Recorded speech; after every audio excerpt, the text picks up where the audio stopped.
ఒంగోలు నియోజకవర్గ తెలుగుదేశం పార్టీ కార్యాలయం ఎన్టీఆర్ భవన్లో ఒంగోలు మండలం సేజర్ల సర్పంచ్ చాగంటి రవీంద్ర కుమార్ మీడియా సమావేశం నిర్వహించారు. ఈ సందర్భంగా ఆయన మీడియాతో మాట్లాడుతూ, మేము గతంలో వైసీపీ ప్రభుత్వంలో సర్పంచ్గా ఉన్నప్పుడు మా మండలం నుంచి కానీ ఎన్నో వర్కులు చేశామని ఎంపీపీ మల్లికార్జున రెడ్డి, బాలినేని ప్రణీత్ రెడ్డి వారు చేసిన అవినీతి ఏడ బయట పెడతామోనని, మేము చేసిన వర్కులకు 30 లక్షలు ఆపేశారని, మా కుటుంబాల మీద దాడి చేయించారని, మేము ఎంతో మానసిక క్షోభ అనుభవించామని, ఈ విషయంలో ఒంగోలు శాసనసభ్యుడు దామచర్ల జనార్దన్ దృష్టికి తీసుకుని వెళ్ళామని, ప్రభుత్వం వచ్చిన వెంటనే మీ పంచాయతీలకు మీరు చేసిన బిల్లులకు ఇప్పిస్తానని హామీ ఇచ్చారని, మేము తెలుగుదేశం పార్టీలో చేరామని, ఎన్డీఏ ప్రభుత్వం వచ్చిన వెంటనే 20 రోజుల్లో మా బిల్లులు అన్నీ ఇప్పించారని, మా సర్పంచుల తరఫున జనార్దన్ గారికి ధన్యవాదాలు తెలిపామని, ఈరోజు ఎంపీపీ మల్లికార్జున రెడ్డి, బాలినేని ప్రణీత్ రెడ్డి కానీ మేము వాళ్ళు చేసిన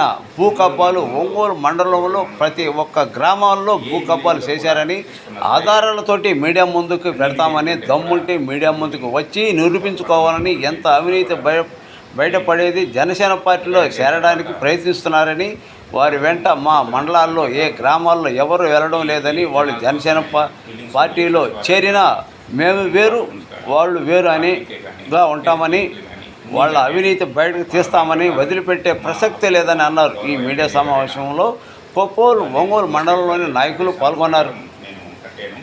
చాలామంది మేము ఎన్నికైనప్పుడు బిల్డింగ్స్ ఎవరు కట్టకుండా ఉన్నా కూడా ఆయన మేము దగ్గరుండి బిల్స్ ఇప్పిస్తాను, మీరు కట్టండి, మీకు ఎంత లాస్ వచ్చినా నేను ఏదో ఒక విధంగా నేను దాన్ని రీయింబర్స్ చేపిస్తానని చెప్పినందువల్ల నేను కొత్తగా ఎన్నికైన కాబట్టి ఇన్ని బిల్డింగ్స్ కట్టాను. కానీ మా ఊరి నుంచే ఎన్నికైన ఎంపీపీ పల్లపూలు మల్లికార్జున రెడ్డి గారు కూడా ఇప్పుడు ఉన్నారు, ఇప్పుడు సపోర్ట్ చేస్తామని చెప్పారు. కానీ నేను ఈ ప్రెస్ మీట్ మెయిన్గా ఏంటంటే, బిల్డింగ్స్ అన్నీ ఫినిష్ చేసిన తర్వాత కూడా నాది దాదాపుగా 40 నుంచి 50 lakhs కేవలం బిల్స్ ఆపేశారు. ఎందుకు ఆపేశారని చెప్పి ఎన్నోసార్లు నేను పార్టీ ఆఫీస్ చుట్టూ తిరిగాను, నాయకులను కలిశాను, అదేవిధంగా ఎంప్లాయీస్ని అందరినీ కలిశాను, ఆఫీసర్లు అందరినీ కలిశాను. ఆఫీసర్స్ ఏమంటారంటే, మాకు పైనుంచి వచ్చిన ఇన్స్ట్రక్షన్ ప్రకారం మేము చేస్తున్నామండి, ఏదైనా ఫాల్ట్ ఉంటే చెప్పండి, ఏదైనా బిల్డింగ్ సరిగ్గా కట్టలేదా ఏదైనా చెప్పండి, నేను ఇప్పుడే రాకుండా అనుకుంటా అంటే, మీరు అన్నీ కరెక్ట్గా చేశారు, ఏం ప్రాబ్లం లేదు, మేము బుక్ రికార్డేషన్ రెడీగా ఉన్నామన్నారు. కానీ బిల్స్ అన్నీ అయిపోతున్నాయి. నాకు అర్థం కాలే ఫస్ట్ ఎందుకు ఆగిపోతున్నాయి అని చెప్పి.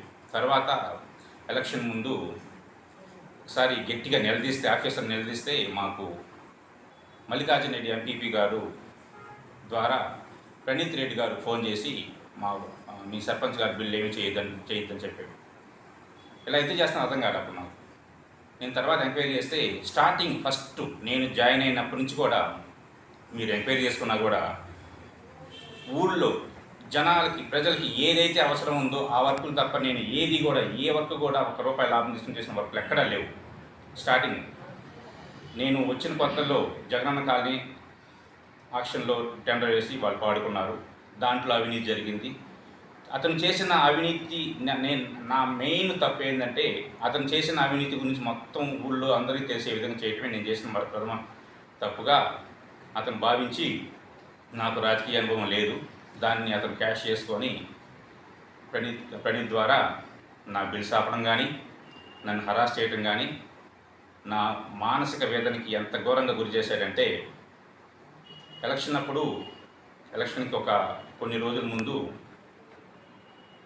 ఒక కామన్ ఫ్రెండ్ ద్వారా జనార్దన్ గారు నేనే కలిసినప్పుడు ఇప్పటికీ గుర్తుంది. జనార్దన్ గారు నన్ను పిలిచి, ఏందమ్మా అన్నారు, ఈ విధంగా నేను చేజర్ల సర్పంచ్ సార్, నేను ఈ విధంగా ఇంత వర్క్ చేస్తున్నాను, నా బిల్స్ అన్నీ ఆపేశారు అంటేను, మొత్తం నేను చూస్తానమ్మా, నేను కనుక్కొని నీకు కబురు పెడతా అని చెప్పారు. ఒక రాజకీయ నాయకుడు వస్తుంటే వెల్కమ్ చెప్దామని, అతను అవినీతి పరుడా కాదని తెలుసుకోకుండా వెల్కమ్ చెప్పే స్థితిలో కూడా లేకుండా మా దామచర్ల జనార్దన్ గారు అన్నీ ఎంక్వైరీ చేసుకున్న నా గురించి నేను మంచివాడిని తెలుసుకున్న తర్వాతనే నేను మళ్ళీ సెకండ్ టైం కలిసినప్పుడు, నీకేం ప్రాబ్లం లేదమ్మా, నువ్వు అన్నీ కరెక్ట్గా కట్టావంట, అన్నీ చేసావు, మన ప్రభుత్వం వచ్చిన 10-15 రోజుల్లోనే నీది ఏ బిల్లు ఆకుండా చేసే బాధ్యత నాది, ప్రతి బిల్లుకి నేను దగ్గరుండి అన్నీ నేను బిల్లు చేపిస్తాను అని నాకు అప్పుడు ఏదైతే చెప్పారో, మా ఊర్లో మేము మండల మీటింగ్ పెట్టుకొని మేము ఘనంగా జాయిన్ అయ్యాం పార్టీలో.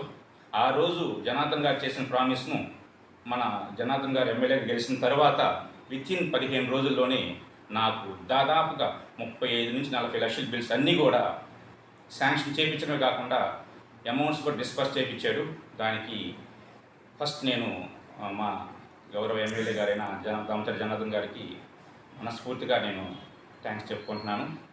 అదేవిధంగా ఈ బిల్స్ ఆగటానికి కారణము ప్రణీత్ రెడ్డి గారు, ఈ విధంగా ఎంపీపీ అయిన మల్లికార్జున రెడ్డి గారు, వాళ్ళు ఎంపీపీ అతను చేసిన అరాచకాలను నేను గట్టిగా చెప్పినందుకు నన్ను దూరంగా పెట్టారు. దూరంగా పెట్టడమే కాకుండా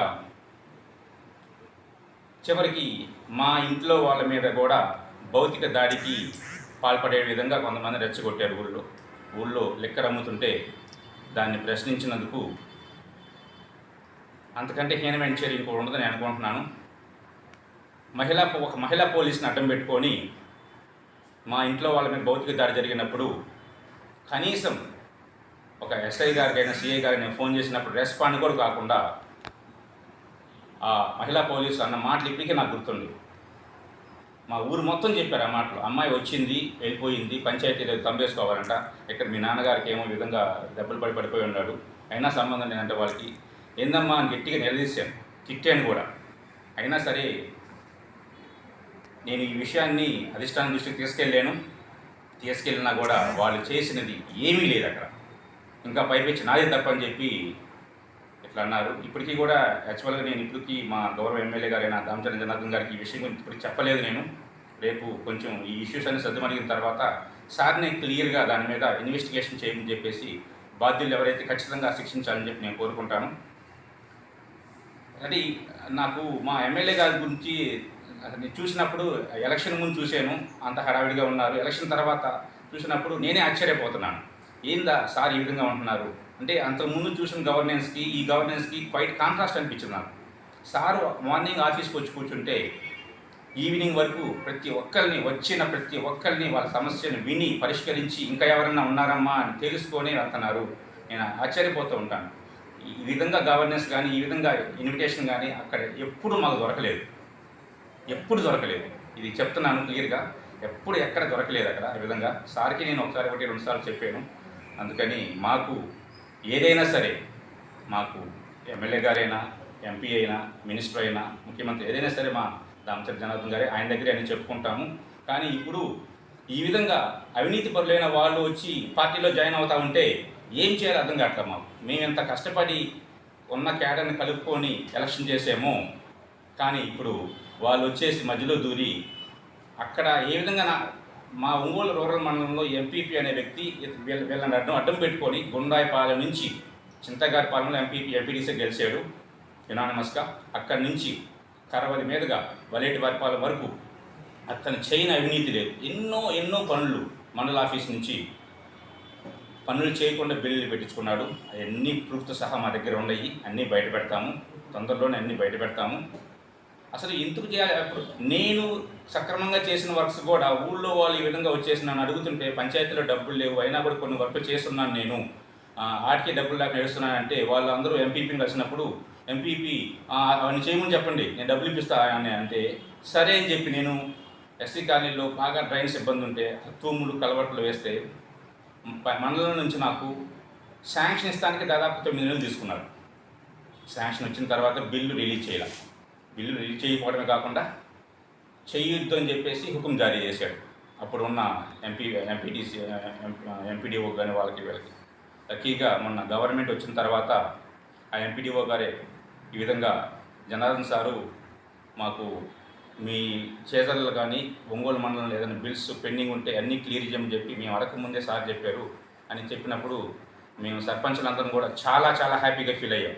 అప్పటి నుంచి కూడా ఇప్పటి వరకు ఏ ఒక్క సర్పంచ్ పార్టీ అనేది చూసుకోకుండా, ఇంక్లూడింగ్ కొత్తపట్నం మండలం, ఒంగోలు మండలం ఎవరైనా సరే ఏ వర్క్ చేసినా అంతకుముందు పెండింగ్ బిల్స్ ఉన్నా కూడా బిల్స్ అమౌంట్లు మా అకౌంట్లో డిస్పర్స్ అయినప్పుడు పంచాయతీ అకౌంట్లో కానీ ఎన్ఆర్ఈజెస్లో కానీ ఇట్లా వచ్చినప్పుడు వెంటనే ఏదైనా ఇబ్బందులు ఉన్నా సరే, చిన్న ఇబ్బందులు ఉన్నా సరే మేము సార్ దృష్టికి తీసుకెళ్ళి వాటిని వెంటనే క్లియర్ చేపిస్తున్నాము. చిన్న ఉదాహరణ, మన రీసెంట్గా అల్లూరులో ఒక 2.5 years బ్యాక్ ఒక అతను సచివాలయం బిల్డింగ్ కడితే అమౌంట్ 7 lakhs ఎంతో వచ్చిందంటే సంథింగ్ అమౌంట్ వచ్చింది.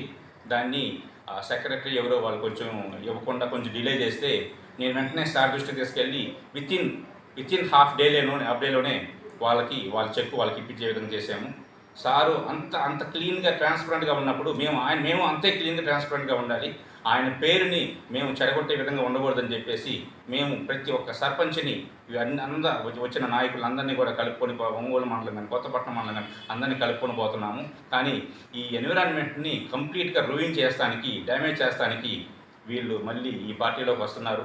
మేము అక్కడ అనుభవించిన చాలు, వీళ్ళ వల్ల మేము ఎంత నరకయాతన అనుభవించామో ప్రతి ఒక్క సర్పంచి, ప్రతి ఒక్క ఊరు నాయకుడు, గుండాయిపాలెం కానీ, దేవరంపాడు కానీ, బొద్దులూరుపాలెం కానీ, ఊల్చి కానీ, చిత్తయ్యగారిపాలెం కానీ, చేజర్లు కానీ, కరవారి కానీ, వలేటివారిపాలెం కానీ ఎంతమంది సర్పంచులు రేపు వాళ్ళతో పోతున్నారు? ఎవ్వరు పోవట్లేదు, ఒకరిద్దరు తప్ప ఎవ్వరు పోవట్లేదు. అందరితో మేము మాట్లాడాము.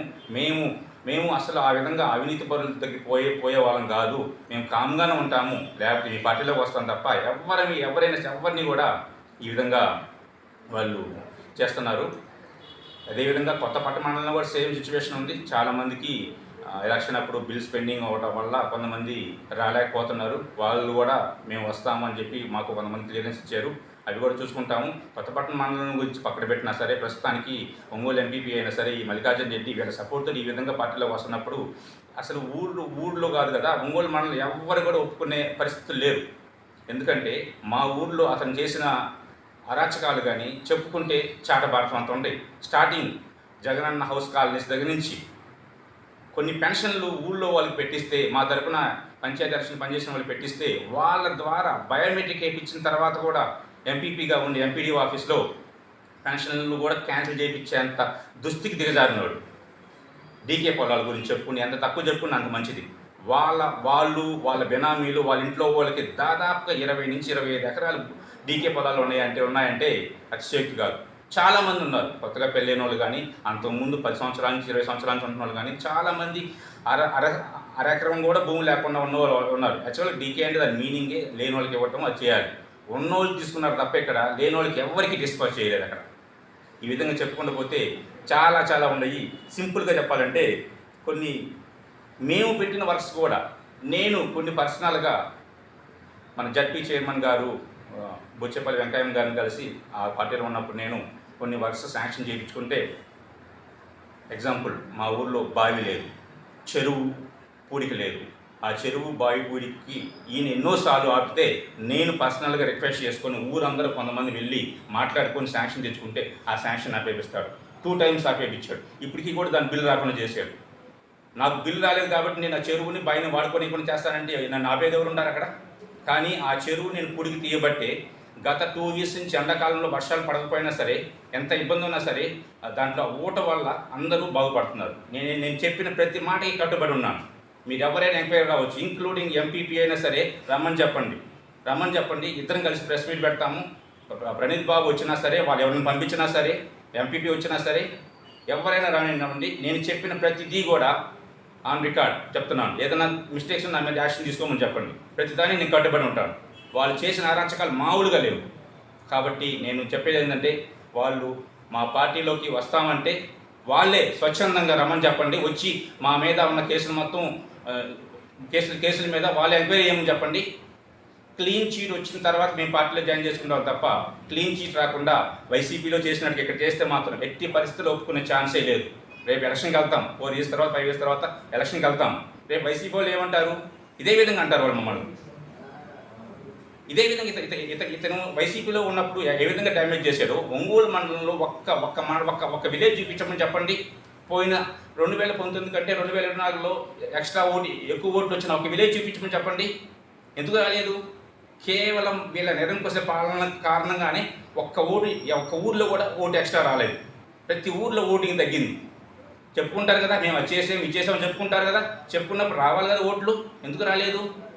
తెలియకుండా ఎంత ఘోరమైన అవినీతి చేశారంటే, మేము కేవలం దానివల్లే రేపు మేము ఎలక్షన్లో మళ్ళీ మేము అనుకున్న ప్రకారం చూస్తే వచ్చే 10-15 సంవత్సరాల పాటు మా దామచర్ల జనార్దన్ గారు ఎమ్మెల్యేగా ఉంటారు ఖాయం.